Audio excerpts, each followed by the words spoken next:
ইয়ারমুক যুদ্ধের বিশাল ময়দান। এক প্রান্তে ক্ষুদ্র মুসলিম সেনা দল, আর অপর প্রান্তে রোম সেনাদের এক বিশাল বাহিনী। উভয় দলই ভয়াবহ এক যুদ্ধের মুখোমুখি দণ্ডায়মান। এক পর্যায়ে যুদ্ধ শুরু হয়ে গেল এবং দেখতে দেখতে তা প্রচণ্ড আকার ধারণ করল। শত্রুর মোকাবেলা করতে গিয়ে অনেক মুসলিম সেনা আহত হলেন। রাসূল সাল্লাল্লাহু আলাইহি সাল্লামের প্রিয় সাহাবী হযরত হুযায়ফা রাদিয়াল্লাহু আনহু এবং তার এক চাচাতো ভাই সেই যুদ্ধে শরীক ছিলেন।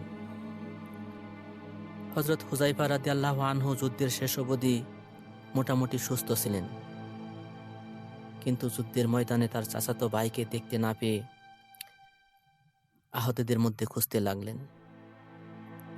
তার হাতে ছিল সামান্য পানি। হযরত হুযায়ফা রাদিয়াল্লাহু আনহু অদূরেই তার চাচাতো ভাইকে দেখতে পেলেন।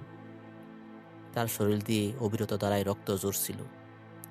তার অবস্থা ছিল আশঙ্কাজনক, যেন প্রাণবায়ু যায় যায় অবস্থা। হযরত হুযায়ফা রাদিয়াল্লাহু আনহু দৌড়ে ভাইয়ের কাছে গেলেন এবং তার মাথাটা কোলে তুলে নিয়ে জিজ্ঞেস করলেন, তুমি কি পানি পান করতে চাও? চাচাতো ভাইয়ের তখন আর কথা বলার সামর্থ্য ছিল না, তবে ইশারায় হ্যাঁ সূচক ইঙ্গিত করলেন। হযরত হুযায়ফা রাদিয়াল্লাহু আনহু তার মুখের কাছে পানির পাত্রটা ধরতেই তাদের পাশে এক সৈন্যকে পানি পানি বলে চিৎকার করতে শুনলেন।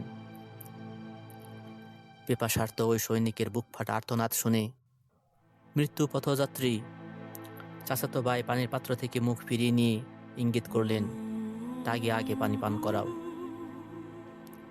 হযরত হুযায়ফা রাদিয়াল্লাহু আনহু নিজের চাচাতো ভাইকে ফেলে রেখে ছুটে গেলেন তার কাছে। সামান্য পানি রাখা পাত্রটা তার মুখের কাছে ধরতেই তাদের থেকে সামান্য দূরে অন্য এক সৈনিককে পানি পানি বলে চিৎকার করতে শুনতে পেলেন। আহত ব্যক্তিটি পানি পান না করে হুযায়ফাকে বললেন, তার কাছে দ্রুত ছুটে যাও এবং সে পানি পান করার পর কিছু অবশিষ্ট থাকলে আমাকে দিও। হযরত হুযায়ফা রাদিয়াল্লাহু আনহু তার কাছে দ্রুত ছুটে গেলেন, কিন্তু বিধিবাম তিনি আর ততক্ষণে এই দুনিয়াতে নেই। মহান আল্লাহর রাহে নিজের প্রাণকে উৎসর্গ করে দিয়ে চিরদিনের জন্য এই দুনিয়া থেকে চলে গেছেন। তাকে আর পানি খাওয়ানো সম্ভব হলো না। অতঃপর হযরত হুযায়ফা রাদিয়াল্লাহু আনহু দ্বিতীয় ব্যক্তির কাছে ফিরে এলেন, কিন্তু সেও আর ততক্ষণ পানির জন্য অপেক্ষা করেন নাই। আল্লাহর দেওয়া জান আল্লাহর দিনের খেদমতে কুরবানি দিয়ে পরম শান্তিতে ঘুমিয়ে পড়েছেন। তাকেও আর পানি পান করানো সম্ভব হলো না। অবশেষে হযরত হুযায়ফা রাদিয়াল্লাহু আনহু ছুটে এলেন চাচাতো ভাইয়ের কাছে, কিন্তু এতক্ষণে চাচাতো ভাইও শাহাদাতের অমীয় সুধা পান করে জান্নাতবাসী হয়ে গেছেন। পানির পাত্রটি তখনও হুযায়ফার হাতে। এতটুকু পানি অথচ তা পান করার মতো এখন আর কেউ বেঁচে নেই।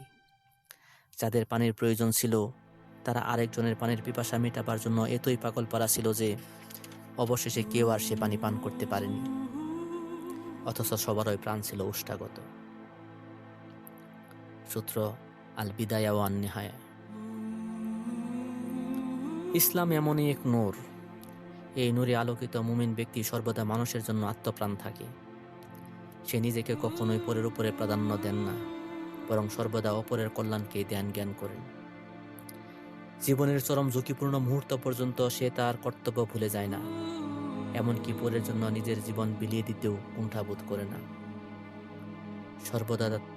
সর্বদা তার হৃদয় কন্দরে গুঞ্জরিত হতে থাকে, সকলের তরে সকলে আমরা, প্রত্যেকে মোরা পরের তরে।